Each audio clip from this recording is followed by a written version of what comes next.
Bergamo's location in the Alpine foothills assures it a grand panorama of the countryside all around.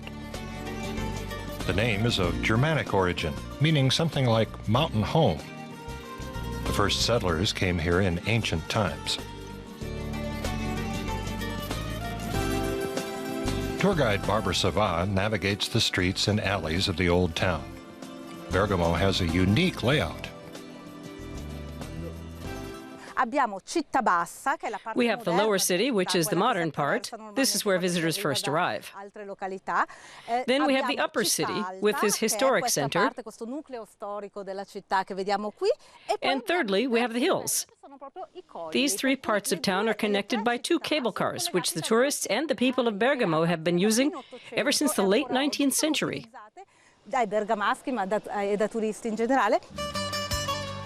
The heart of the upper city is the Piazza Vecchia, with its medieval Torre Civica, whose bells once called the citizens back inside the town before the gates were closed each evening.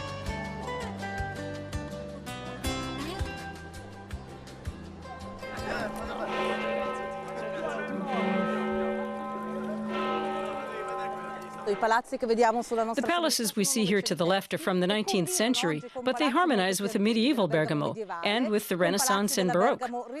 We have all these different styles here close together in this small space. That's what's so fascinating about this city.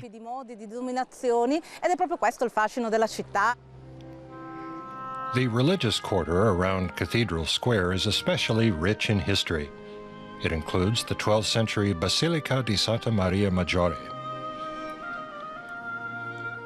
and the 15th century Colleone Chapel. The walls of the basilica are draped with old tapestries, and its ceilings are lavishly decorated with stucco figures. The tomb of the city's most famous son is here, Gaetano Donizetti, one of Italy's most noted composers. He died in 1848. The city actually has an entire museum dedicated to Donizetti. It shows handwritten sheet music and paintings that call to mind the famous composer. The curator is Fabrizio Capitanio. He plays a well-known passage from the opera L'Elisir d'Amore, the Elixir of Love. Right now, the great master is experiencing a revival. The current city administration has launched a major campaign to re-evaluate Donizetti's work and make his name known all over the world.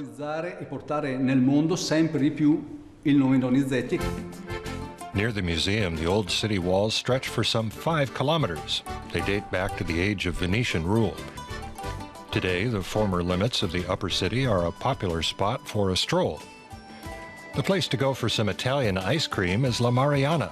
This is where the Stracciatella flavor was invented in 1962.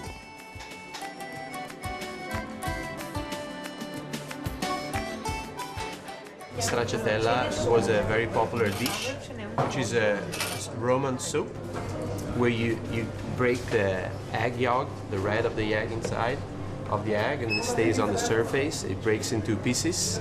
And so my grandfather was invented a new flavor, and when he mixed fior di latte, the regular milk flavor, with chocolate, so he just remembered the Stracciatella to him, and he gave it that name. The region has other culinary specialties to offer as well. Bergamo is part of Lombardy, where polenta, boiled cornmeal, is a favorite dish, sometimes with cheese.